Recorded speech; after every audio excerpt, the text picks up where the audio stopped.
l'échec du début de la semaine. 8h33 sur France Info, Marine Tondelier, secrétaire nationale des écologistes, et l'invité de Jérôme Chapuis et Salia Braclia.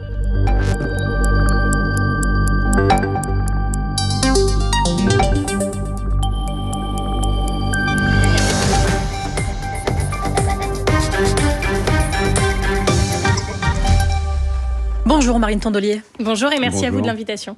Bonne nouvelle, un accord a été trouvé entre Israël et le Hamas pour une trêve dans la guerre à Gaza. Un accord qui prévoit un échange d'otages israéliens contre des prisonniers palestiniens détenus par Israël. Pour vous aussi, c'est un soulagement ? C'est un soulagement immense, enfin. J'ai envie de dire, il y a eu des hauts, des bas. On nous a annoncé plusieurs fois qu'une trêve ou même un cessez-le-feu était imminent. Et puis, on n'en entendait plus parler, on ne savait pas trop ce qui se passait. Donc, c'est un soulagement immense, mais avec aussi beaucoup d'incertitudes. Déjà parce que cette nuit, il y a encore eu une attaque qui a fait 20 morts à Gaza entre l'annonce de ce prochain cessez-le-feu et sa mise en œuvre. Parce que sur tous les otages, les 96 qui manquent encore à l'appel, on se dit qu'il y en a peut-être une quarantaine qui sont décédés, on ne sait pas trop qui. On dit qu'il y en aura peut-être 30 là libérés, on ne sait pas trop non plus la liste. Donc j'imagine à quel point pour les familles c'est long et douloureux, et puis pour les prisonniers palestiniens c'est la même chose. Concernant les otages, pas de certitude sur les deux otages français, c'est ce que dit ce matin le ministre des Affaires étrangères. J'imagine à quel point c'est terrible pour les familles qui attendent. Et puis on voit bien aussi qu'on nous annonce là un cessez-le-feu, mais on ne sait pas la durée. La grosse incertitude, c'est la durée de ce cessez-le-feu, ce qui là risque d'être aussi très éprouvant, parce qu'il y a cette réjouissance. J'ai vu les images hier à Gaza, les photos de joie, et c'est extrêmement touchant. Mais j'imagine que l'épée de Damoclès continue à peser au-dessus des Gazaouis. Ça fait des années...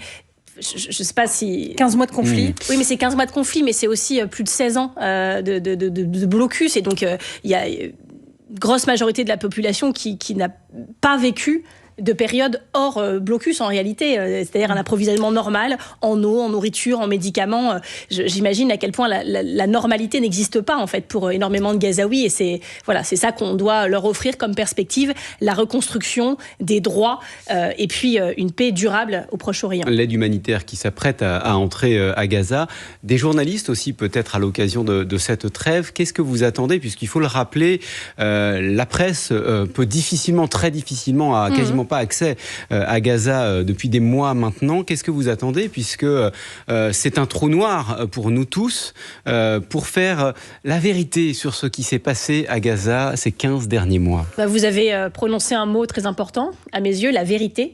La vérité, et j'ajouterai la justice.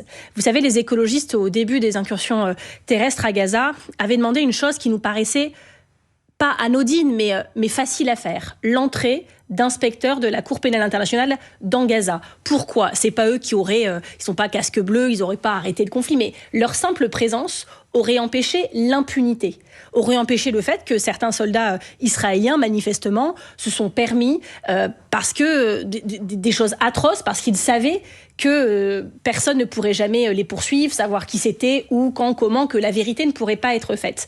Et le fait que la France n'ait pas porté cette proposition, le fait que peu de monde, en fait, l'ait porté sur la scène internationale, fait que probablement on ne saura jamais, et qu'on sait bien que dans les conflits armés, il y a à la fin une guerre de récits, de contre-récits. Le fait qu'il n'y ait quasiment plus de journalistes, qu'ils ont été, pour certains, tués parce qu'ils étaient journalistes, fait obstacle à ça, à la vérité. Vous et avez dans peur le cadre de ce qu'on va trouver ? procès qui va avoir lieu au niveau international, on voit bien que ça va être difficile d'attester certaines choses. Donc ça, je le regrette. Mais ce que je voulais dire aussi, c'est que les Palestiniens, ce n'est pas que Gaza. Alors bien sûr que Gaza, c'était tellement la quintessence de l'horreur que tous les regards ont été braqués. Mais il y a aussi des choses très compliquées qui se passent en Cisjordanie. La colonisation qui continue, très agressive, du harcèlement, des paysans qui sont chassés de leurs terres, etc. Et que ce qui s'est passé au mois d'octobre, c'est qu'à la Knesset, il y a 2 lois qui ont été votées pour interdire l'UNRWA. L'UNRWA, c'est quoi ? C'est un office de l'ONU qui, depuis 75 ans, est en charge des Palestiniens qui sont encore au Proche-Orient. Ils gèrent 58 camps de réfugiés, ils gèrent 770 centres de santé, ils gèrent l'éducation, l'accès à l'école de plus de 350 000 enfants palestiniens. Et la Knesset a décidé d'interdire l'UNRWA. Ça prend effet 90 jours après, c'est-à-dire là, à la fin du mois de janvier. Il y a une délégation d'écologistes, dont le président de notre groupe au Sénat, Guillaume Gontard, dont Sophie Bussière, la porte-parole du parti, Marie Pochon, Jean-Claude Rau, Jean-Louis Romégas, qui sont députés, et Raymonde Poncet, qui est sénatrice, qui sont allés tout début janvier sur place pour s'entretenir avec les responsables de l'UNRWA, pour prendre mesure de la gravité et pour pouvoir en parler ici en France, de ce que ça allait avoir comme impact, c'est-à-dire c'est la vie de 1 million de Palestiniens qui est menacée si l'activité de l'UNRWA s'arrête, parce que derrière l'UNRWA, c'est beaucoup d'associations, d'ONG, dont Médecins sans frontières, qui pour agir sur le terrain ont besoin aussi du back-office de l'UNRWA. Quel poids de la France, quel poids de l'Europe dans ce qui se passe aujourd'hui? Vous voyez bien, là, est-ce qu'aujourd'hui vous avez envie de dire merci aux Américains? Merci aux Qataris qui, grâce à eux, qui ont joué les intermédiaires, l'accord a pu être scellé. Je vais plutôt vous dire que j'aurais aimé remercier la France. J'aurais aimé que la France, oui, soit la première à saisir la Cour pénale internationale sur le cas de ce qui se passait à Gaza. J'aurais aimé que Jean-Noël Barrot, le ministre des Affaires étrangères, réponde à notre courrier, car en rentrant de Cisjordanie, la délégation écologiste et moi-même lui avons demandé un rendez-vous, parce que c'est une course contre la montre. C'est le 28 janvier, l'interdiction de l'UNRWA. Et donc, on voit bien que la France, à force de démantèlement de son réseau diplomatique, à force aussi de politique et de lignes complètement illisibles. Emmanuel Macron, je vous rappelle qu'au début de l'incursion terrestre, a réussi à se fâcher avec Israël, avec tous les pays autour d'Israël. C'était à peu près la seule chose sur laquelle ils étaient d'accord, c'était qu'ils n'étaient pas d'accord avec ce qu'avait dit Emmanuel Macron, et qu'on s'est ridiculisé, qu'on a perdu des moyens. Il parle de calvaire injustifiable. Oui, mais justement, il a changé. Oui. Il a changé beaucoup. Il a beaucoup zigzagué. Il n'a jamais vraiment fait preuve de courage. Et puis tout d'un coup, il faisait un peu. Alors du coup, ça a énervé quand même ceux qu'il avait essayé de préserver. Ça n'a servi à rien. Et moi, ça m'attriste. J'espère que la France sera à la hauteur sur la reconstruction, sur l'appui au déploiement de l'aide humanitaire. Et surtout, on va pouvoir mesurer son pouvoir d'action sur l'UNRWA. Est-ce que oui ou non, la France et d'autres pays vont faire pression sur Israël et gagner pour que l'UNRWA puisse continuer à protéger la vie, et j'ai envie de vous dire la survie des Palestiniens qui restent réfugiés dans ce secteur de la planète. Marine Tondelier, notre débat franco-français, ce sont les retraites, bien sûr. Niveau, là, on va parler de la politique française. On compte sur vous, merci de m'avoir laissé parler de la politique internationale. On a rarement l'occasion de le faire bien. Ce qui est important aussi, bien sûr, c'est la stabilité politique, la question des retraites. Et devant les sénateurs hier, le Premier ministre François Bayrou a de nouveau fait un pas vers vous, vers la gauche, pour ce qui concerne la réforme des retraites qui doit être renégociée par les partenaires sociaux. Écoutez. Désaccord, on en reste au texte actuel. Accord complet, on fait un texte de loi. Accord partiel, on traduit l'accord partiel dans un texte d'amélioration de notre système de retraite. C'est la voie la plus franche, la plus transparente, la plus honnête qu'on pouvait trouver sur ces sujets-là. Voilà, même un accord partiel entre les partenaires sociaux pourrait être traduit dans un texte examiné par les parlementaires. Est-ce que c'est un nouveau pas que vous saluez? Nous, on est là. Elisabeth Borne était là. Il était là et maintenant il est là. Alors je le dis pour nos auditeurs, parce qu'on a aussi beaucoup d'auditeurs. Vous faites des gestes avec vos mains et on comprend bien qu'on est très loin. On est encore loin. Voilà. Je vous explique pourquoi. Certes, moi, je me réjouis que ce débat des retraites soit réouvert. Parce qu'on nous avait expliqué qu'il était cadenassé, verrouillé à triple tour, qu'on ne pourrait plus jamais en reparler, sauf pour faire pire. Bon, là, il se trouve, et je mesure, parce qu'il y a une incompréhension entre le camp de François Bayrou et le nôtre.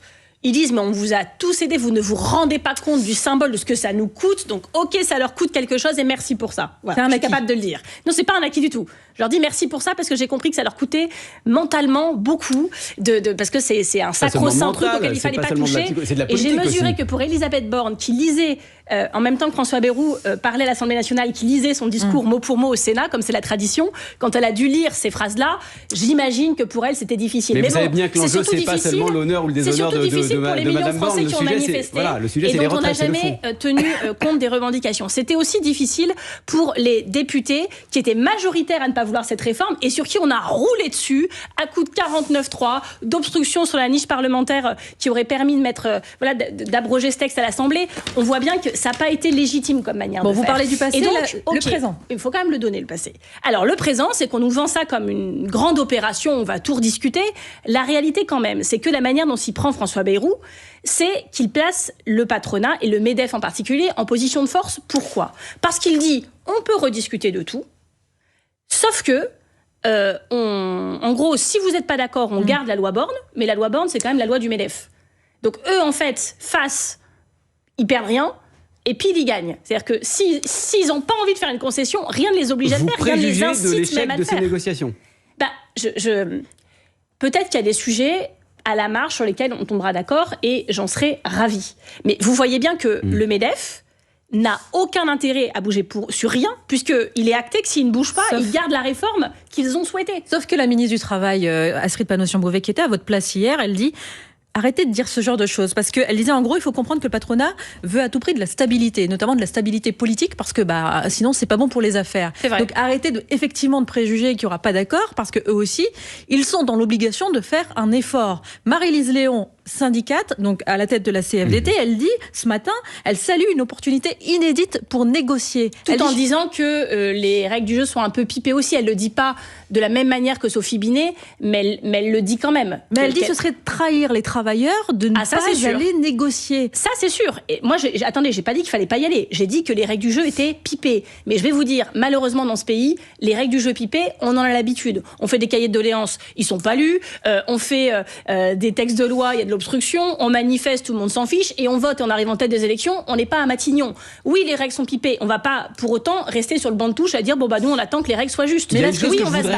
Et c'est pour ça que je suis allée voir François Bayrou. C'est pour ça que je suis allée voir Emmanuel Macron. C'est pour ça que je suis allée voir Éric Lombard, Agnès Pannier-Runacher, Amélie de Montchalin. On va continuer à faire ce qu'on peut, mais sans promettre aux gens que c'est le grand soir. Ça n'est pas vrai. Et les règles du jeu, comme souvent dans ce pays, sont pipées. Peut-être même qu'un jour, il faudra les changer. Vous allez voter la censure cet après-midi. Ça veut dire que vous voulez... Alors moi, non, parce que je ne suis pas parlementaire, mais les écologistes, tous les députés écologistes vont la voter, bien sûr, et ils ont mon entier soutien sur le sujet. Voilà, ça veut dire que vous, les écologistes, vous souhaitez la chute du gouvernement, même s'il est très très peu probable que ça survienne cet après-midi. Alors on n'en retire aucun plaisir, aucune fierté. Non, bien sûr, mais que deviendraient des négociations que vous appelez de vos voeux sur les retraites si un deuxième gouvernement devait chuter là dans les prochaines semaines? À quoi ça servirait? Non, mais j'ai compris qu'ils allaient être en conclave enfermés. Donc peut-être qu'ils ne seront même pas au courant, voyez-vous, que le gouvernement a chuté. Mais non, là, vous faites de l'humour. Mais non, mais moi je pense que ce qui est lancé doit continuer maintenant. La vraie question, c'est sur quoi ça peut déboucher. Alors, en fait, ce qu'on comprend, c'est que ça retournera à l'Assemblée nationale que s'il y a un accord. Un accord partiel. Oui, mais un accord partiel, ça veut dire quand même les gens sont d'accord. C'est-à-dire qu'en fait, l'Assemblée nationale ne pourra se prononcer que ce sur quoi le MEDEF est d'accord. Et le MEDEF, encore une fois, n'aura aucun intérêt à bouger. Moi, ce qui m'importe, une fois que j'ai dit ça, c'est qu'on puisse arriver sur des choses plus justes. Parce que je rappelle que dans ce pays, il y a une espérance de vie de 13 ans entre les 5% les plus pauvres et les 5% les plus riches. Et donc, qu'il va falloir le prendre en compte. Qu'il va falloir prendre en compte le fait qu'Emmanuel Macron, qui manifestement n'a jamais approché de près ou de loin ses métiers, avait supprimé des critères de pénibilité de manière complètement hallucinante en disant port de charge lourde, ça, c'est plus pénible. Voilà, on décide que du jour au lendemain, ça n'est plus pénible. Moi, j'étais allée cet été à Duralex avec Lucie Castet, avec Olivier Faure, avec plusieurs parlementaires du Nouveau Front Populaire, et on s'était retrouvés dans cette salle, vous savez, où ils fabriquent les bols dans lesquels vos téléspectateurs et vos auditeurs sont peut-être en train de prendre leur petit déjeuner. Il faisait plus de 60 degrés à l'intérieur, il faisait déjà très chaud à l'extérieur. Au bout de 15 minutes, on étouffait. Et on leur disait, mais voilà, il y en a qui travaillent là depuis 20, 30 ans. Et on leur disait, mais est-ce que le fait que vous travaillez dans ces conditions est pris en compte, notamment pour votre retraite? Ils disaient, non, pas du tout, ça n'est pas un critère de pénibilité. Je peux vous dire qu'en 15 minutes, ça va pouvoir être renégocié. On avait bien vu que c'était pénible. Donc si on résume, en fait, il vous dit quoi, François Bayrou? Il vous dit, en fait, les négociations, c'est quoi? C'est je fais un pas vers vous, on va pouvoir tout remettre sur la table, ce sont les partenaires sociaux qui vont pouvoir négocier, et en cas d'accord partiel, on reprend tout du côté des parlementaires. Non, mais j'ai un petit doute. Compromis, c'est chacun fait des pas. Ce que vous n'évoquez pas et que je vais me permettre d'évoquer, parce que c'est quand même important et chacun le comprendra, c'est qu'il dit par ailleurs, ça ne doit pas coûter plus d'argent. Bon, ça va être un problème. Parce que je vois quand même que quand il s'agit de faire des cadeaux fiscaux aux plus riches, plus de 40 milliards par an, à des gens qui n'avaient pas besoin de cadeaux fiscaux, clairement, là, ils ne se sont pas posé cette question-là, de ce que ça allait coûter ou faire perdre comme argent au budget de la France. Eux vous répondront, et c'est leur lecture des choses, que ça a permis à l'emploi de se tenir... Mais c'est pas vrai. Il y a un rapport de la Cour des comptes qui est sorti hier qui montre que ça n'est pas vrai. La Cour des comptes a toujours dit que la situation budgétaire, et vous avez raison de le dire, extrêmement préoccupante de la France, est due en grande partie, et même en majeure partie, aux cadeaux fiscaux qui ont été faits par Emmanuel Macron aux plus riches. Et ça, à un moment, il faudra qu'il l'admette. C'était une erreur et c'était injuste. Marine Tondelier, on vous retrouve juste après le fil info. Il est déjà 8h47, Maureen Finiard. Avant le début d'une trêve de 6 semaines, dimanche, les bombardements israéliens se poursuivent dans la bande de Gaza ce matin. Au moins 7 morts. Accord entre le Hamas et Israël qui doit encore être formellement validé par le gouvernement israélien aujourd'hui. Il prévoit notamment la libération de 33 otages enlevés par le Hamas. Ce matin, le chef de la diplomatie française affirme qu'il n'y avait pas de certitude sur le sort des 2 otages franco-israéliens. Les débats autour de la motion de censure contre le gouvernement vont commencer à 15h à l'Assemblée nationale. Les socialistes hésitent toujours à la voter. Le Premier ministre a fait 2 nouvelles concessions hier. Pas de suppression de postes dans l'éducation nationale et un vote sur la réforme des retraites au Parlement si les partenaires sociaux se mettent d'accord sur une nouvelle mouture. Par ailleurs, la ministre de l'Éducation nationale annonce la création de 2000 postes d'AESH, les personnes qui accompagnent les élèves en situation de handicap. La profession est justement en grève aujourd'hui pour demander de meilleures rémunérations. Et puis c'est l'exploit de la soirée. Bourgoin-Jallieu, club de National 3, élimine l'Olympique lyonnais en 16e de finale de la Coupe de France de football. Le PSG se qualifie difficilement contre les amateurs du FC Espali. Rennes a été sorti par 3. France Info. Le 8-30 France Info. Jérôme Chapuis, Salia Braclia. Toujours avec Marine Tondelier, la secrétaire nationale des écologistes. On résume, les insoumis vont censurer le gouvernement, les écologistes aussi. Le PS, au moment où l'on parle, hésite donc sur la censure. Vous leur dites quoi ? Si vous n'êtes pas avec nous, vous êtes contre nous ? Moi, j'ai pas l'habitude des menaces, des oukases, et j'essaye, quand j'ai des partenaires politiques, déjà à réserver mes mots les plus durs à ceux qui sont en face, à la droite et l'extrême droite, d'essayer de comprendre les positions, les problèmes qui peuvent se poser aussi en interne, les corps collectifs qui ne sont pas les mêmes au Parti socialiste et chez les écologistes, par exemple. Vous dites quand même que vous ne comprenez pas la stratégie des socialistes ces derniers jours. Vous avez pourtant décidé, vous, de les suivre dans les négociations. Qu'est-ce que vous comprenez pas aujourd'hui ? Nous, on ne suit personne. Il faut arrêter avec ça. Si on vous vote êtes la allés censure, ensemble. Non, mais quand on vote la censure, c'est pas pour suivre la France insoumise. Et quand on va à une réunion avec le Premier ministre, c'est pas pour suivre le Parti socialiste.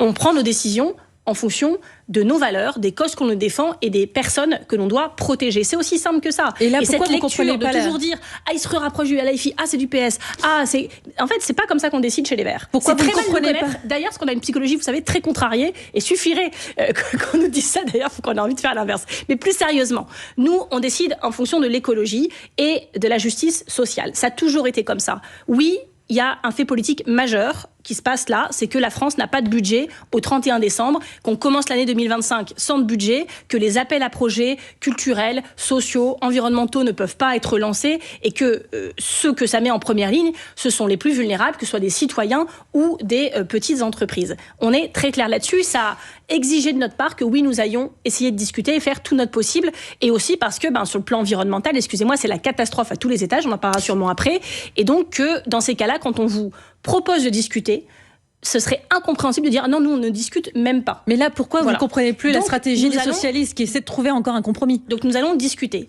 Après, on entend le discours de politique générale de François Bayrou, qui, excusez-moi, était déjà très très général, il portait bien son nom. Je pense pas qu'il y ait un seul Français de ce pays qui s'est dit en écoutant François Bayrou « Waouh, ma vie va changer, je vais vivre mieux grâce à lui ». Personne. Et puis, surtout, il y a eu beaucoup de gages donnés à la droite.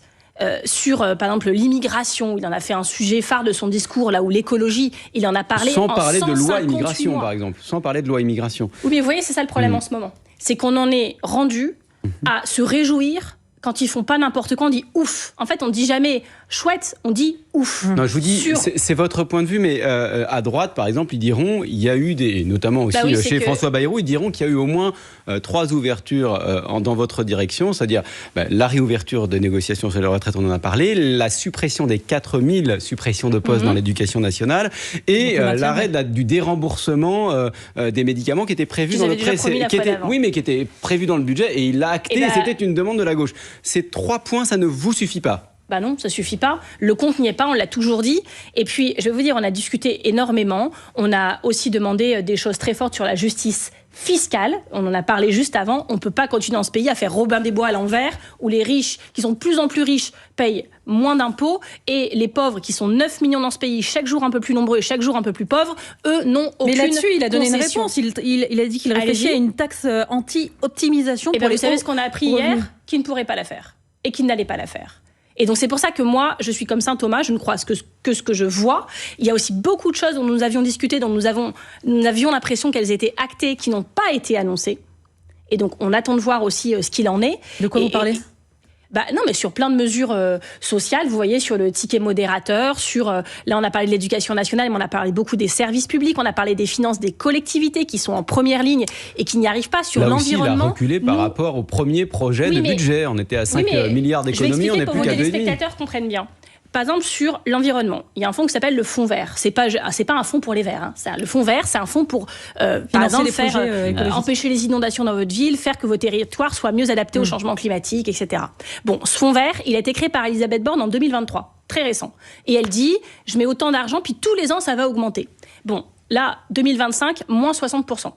Sur le sujet dont même Jean Pisani-Ferry, qui a écrit le programme de Macron, dit qu'il faut investir. Et on sait que le coût de l'inaction climatique coûte 5 fois plus cher que si on agit et si on fait la transition, si on met l'argent pour faire la transition. Donc économiquement, c'est une aberration.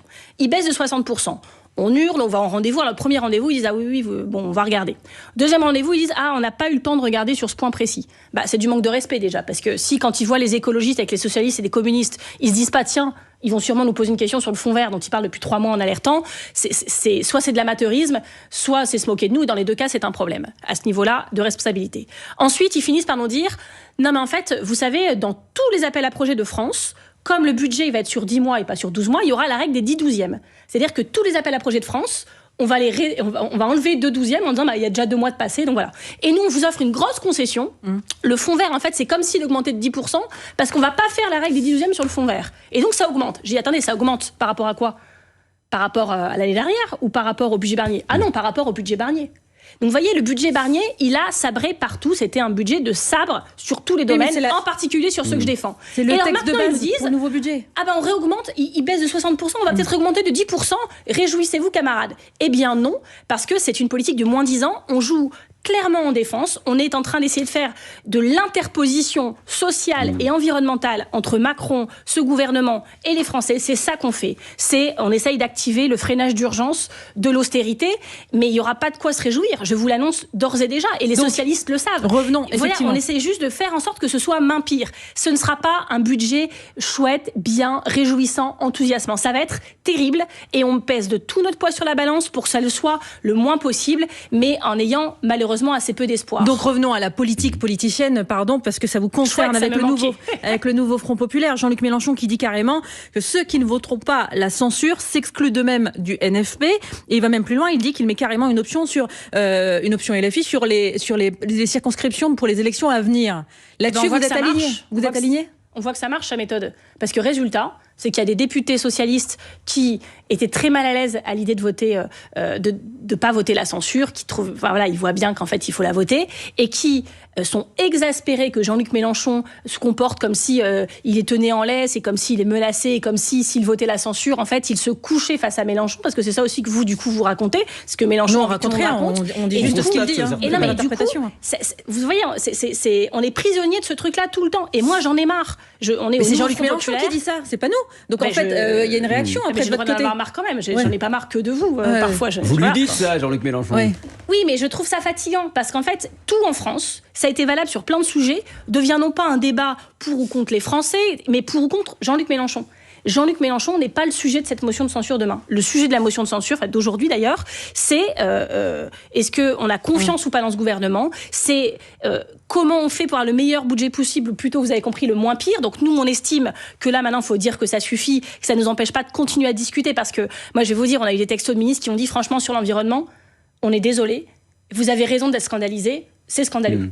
Bon, on va voir ce qu'ils vont faire. Mais nous, on estime que en votant la censure, on dit stop, et qu'on voit s'ils se remettent dans le bon sens. Les socialistes estiment qu'en ne votant pas la censure, je sais pas ce qu'ils vont inventer comme mot, ils vont dire, je sais pas, c'est une non-censure d'avertissement avant dernière sommation, pour renégocier. Ils vont trouver un truc. Eux, ils estiment qu'ils ont plus de poids en ne votant pas. Ça, c'est votre pronostic ce matin. Voilà. Vous pensez qu'ils vont pas voter la censure ?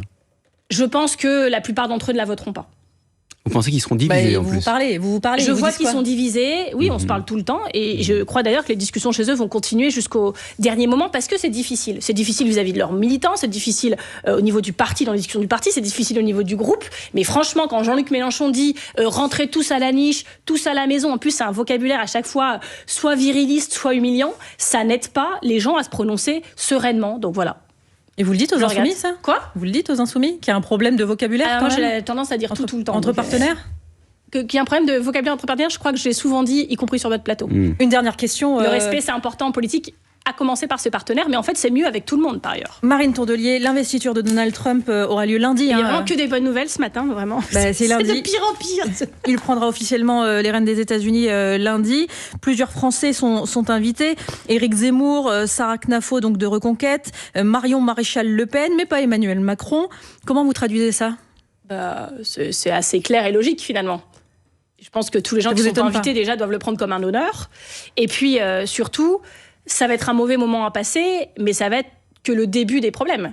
Parce que M. Trump revient au pouvoir avec Elon Musk à ses côtés, que pour l'Europe, pour la paix dans le monde, pour la lutte contre le changement climatique, pour le progressisme tout simplement, c'est-à-dire pour les femmes, pour les personnes qu'on appelle les minorités de genre ou les personnes LGBTQIA+, c'est terrifiant.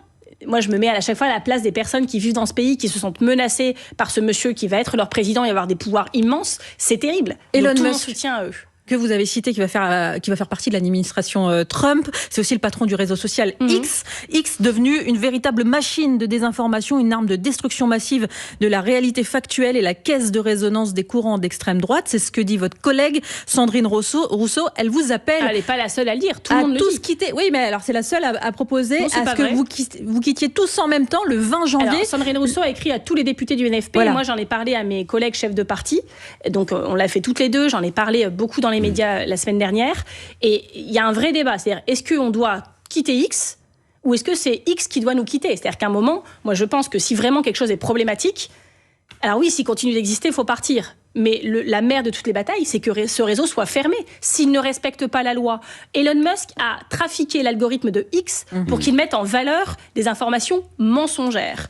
Il favorise les propos haineux, des propos qui font du mal aux gens, qui poussent les gens au suicide, qui attaquent ce qu'ils sont. Donc c'est dangereux et c'est illégal, encore une fois. Et donc en Europe, on doit faire appliquer la loi. Je précise... très rapidement, parce qu'on est déjà en retard. Comment ? Très bon, j'arrête, mais c'est une passion chez moi.